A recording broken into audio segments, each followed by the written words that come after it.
So you don't want an electric car, and you don't want a petrol one either. Then hybrid is the answer for you. And this is Honda's petrol-electric rival to the Toyota RAV4 Hybrid.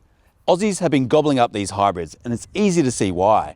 We've lived with this now for 3 months, and we're about to spill the tea on how it is to live with in everyday life. For the full review, head to carsguide.com.au. Officially called the Honda CR-V eHEV RS, it is the only hybrid option in the CR-V range. It has a national $60,400 drive-away price tag, which makes it the most expensive CR-V option in the range. Petrol options range from about $45,000 to $53,500. Honda has previously said cheaper hybrid options are potentially on the cards, but there is no sign of those variants yet. That $60K price tag is a tough pill to swallow, and it's likely pushed this CR-V out of many mainstream buyers' budgets. But if you do have that kind of cash to spend, Honda has compensated you with plenty of standard equipment as standard. Step inside and you're greeted by leather-appointed seats with contrast red stitching that extends to the leather-wrapped steering wheel and gear shifter. The front 2 seats are electronically adjustable and heated, but there is no seat ventilation option. There is a 9-inch multimedia screen that is compatible with Apple CarPlay and Android Auto. It is paired with a digital driver display too. There are massive USB charging ports and a wireless device charger in the center console. The CR-V RS ditches the 8-speaker stereo from the lesser grades for a booming 12-speaker Bose unit.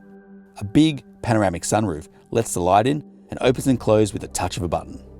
The CR-V has a chunky square-jawed front end and broad shoulders, and there's this nice piano black honeycomb style front grille.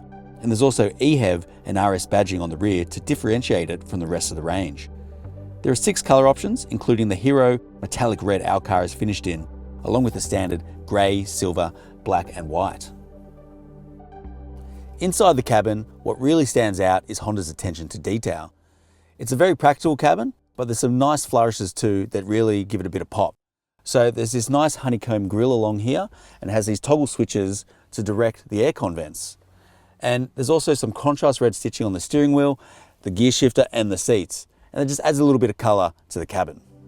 The quality of the materials used are top notch, with plenty of premium surfaces and soft touch items where hard-wearing plastic is only reserved for below the eye level. Mid-size SUVs are the most popular vehicles in the nation. This is because they are big enough to hold a family of 5, but not too big as to feel unusable in the city. So one good thing about the CR-V for families is that the back seat sits up a little bit higher, and pair that with the big windows, it's really easy for kids to see out, which helps reduce motion sickness. Another good thing is that there's also aircon vents and USB charging ports for the backseat passengers.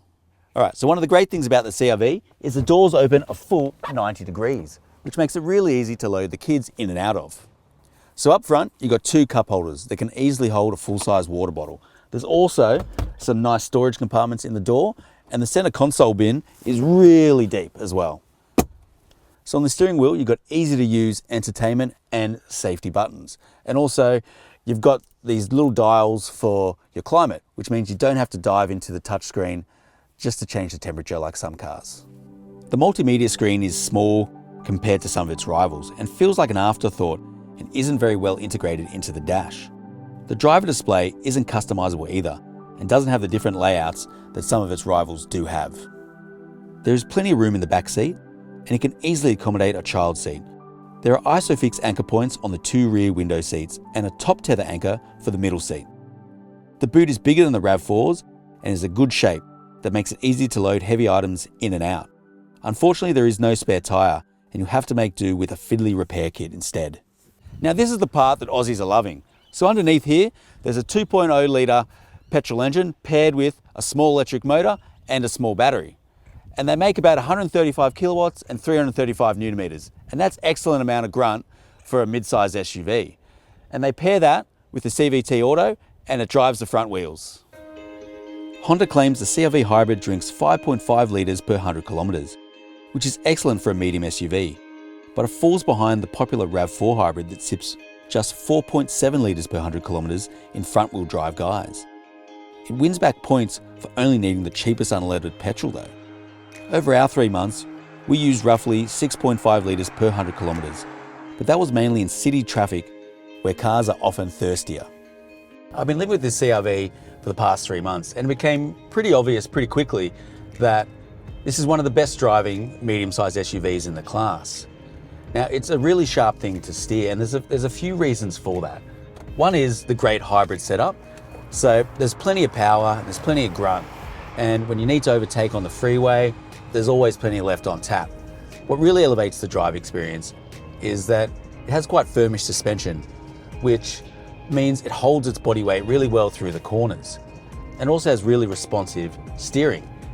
Now, it's not too heavy, but it's not too light. It's kind of just right, and it gives really nice feedback, so you know exactly what the car is doing underneath you, which is what sometimes a lot of rivals can feel a little bit light and a little bit sketchy because you don't understand what the car is doing. But this one is spot on. Now, when I mentioned that firmish suspension, why it's great through the corners, what it's not so good at is driving on pockmarked city streets or quite rough country roads, because you'll feel all the bumps and lumps along the way. And those crashes through the seat can get a little bit annoying. And especially if you've got young kids or you're a little bit older and you don't really want to feel as unsettled. But what it does, it means you don't get a lot of side-to-side action because that suspension is holding the car firm. And like I said, it exerts excellent body control through the corners. So one of the great things about the CR-V is you do sit up higher, as most SUVs, but you have really good vision of the road ahead because you've got this big windscreen, you've got these big side windows, and what it does is it gives you a nice airy feeling in the cabin, but also gives you a great view of everything that's happening around you. And pair that with some of the safety tech, and you know exactly what's going on. And the pedals have a really nice feel to them too. So there's not that sponginess or that woodiness you might get for some. They're really quite responsive. And what that does, it just gives you a bit of confidence when you're driving in all conditions. And one of the things I will say that lets the CR-V down is that there is no all-wheel drive option. And we're talking about quite a bit of power coming from that hybrid setup. And so what that means is you can get a little bit of wheel slip when it's giving you all that grunt just through those two bits of rubber at the front. And it's quite noticeable, especially in wet conditions, and it has been quite wet recently. And if you're pushing through a tight intersection, or if you just give it a little bit too much coming out of your driveway, you will get that wheel spin, and that's not a great feeling. And so while some rivals have all drive options, CR-V doesn't do that. It's front wheel drive or that's it. And what also makes it quite a usable and functional SUV is that yes, it's on the larger size, but it's really quite nimble for such a big SUV.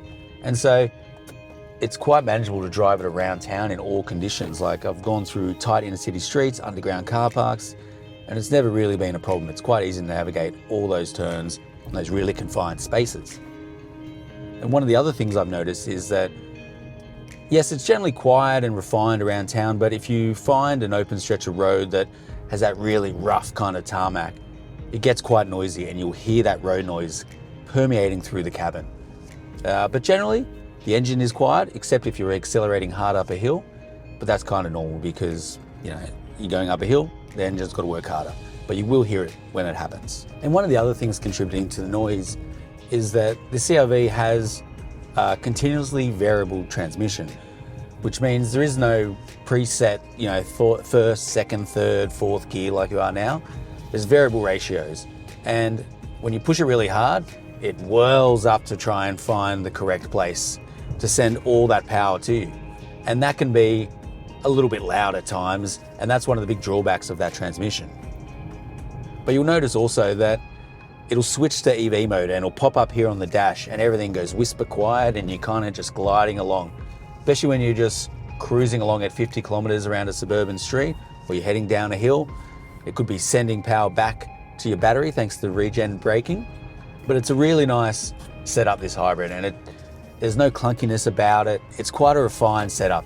And I mean, Honda is known for its build quality, right? And that's, you know, you expect that from one of the top Japanese makers. The CR-V has a 4-star safety rating. It was marked down a star for the lack of more advanced safety tech, but it still performed admirably in the physical crash tests. The CR-V has 11 airbags and a solid list of safety tech. Some of the notable features are auto emergency braking, blind spot warning, a bird's eye view camera, and rear cross traffic alert. Some of the safety tech isn't as well calibrated as you'd expect.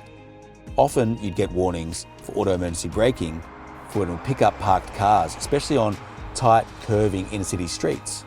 But generally, they'll work well, especially radar cruise. They worked exceptionally well on the open road.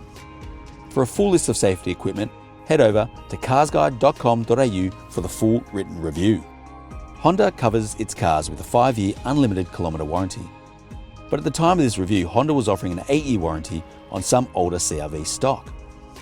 Servicing is dead cheap too, at just $199 a pop for the first 5 visits, which beats all other competitors.